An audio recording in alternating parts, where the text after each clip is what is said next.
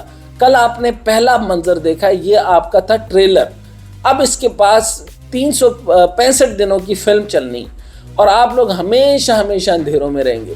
آپ کے پاس بجلی نہیں تو کارخانے نہیں، 24 گھنٹے کی بجلی دو بھائی، ہم نے کارخانے چلانے ہیں، نظام چلانے ہیں، کچھ لوگوں نے پڑھنا ہے، بچے پڑھ رہے ہیں، بچوں نے آئی پیڈس کے اوپر جو ہے وہ اب تعلیم ہو چکی ہے، آن لائن کلاسز لینی ہے۔ آپ نے پاکستان کا بیڑا غرق کرنے کا ٹھیکہ لے لیا۔ تو حقیقت یہ ہے کہ ملک میں جس کی لاٹھی اس کا پھینس۔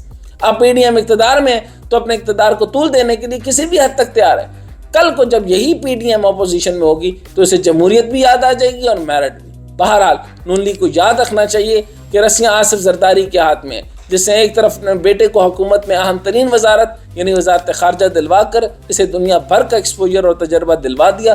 واٹ این انٹرنشپ، اور دوسری طرف اب پنجاب میں بھی اپنا بندہ نگران وزیر اعلیٰ لگوا لیا۔ سوال یہ ہے کہ نون لیگ کو اس سے کیا فائدہ ہو رہا ہے؟ سوائے وزیر اعظم شہباز شریف کے اقتدار کو چند دن طول ملنے سے نون لیگ کو یاد رکھنا چاہیے کہ پنجاب میں ان کی گرفت نہ صرف کمزور ہے بلکہ ختم ہو چکی، اور آصف زرداری خاموشی کے ساتھ جمہوریت سے بہترین انتقام لے رہا ہے۔ اور یہ انتقام جو ہے یہ کب ہوگا؟ یہ انتقام جمہوریت سے نہیں، جمہور سے، اور یہ جمہور جو ہے یہ نہ راج کرے گی، اور راج کیا کرے گی؟ یہ خوار ہوگی خلق خدا۔ اس سے ہمیں بچنا ہے، لیکن عوام کو ابھی تک کچھ سمجھ نہیں آ رہی، وہ اسی طریقے سے پارٹیز، شخصیت پرستی اور شخصیتوں کے پیچھے ان کی بت پرستی کے چکر میں لگے ہوئے۔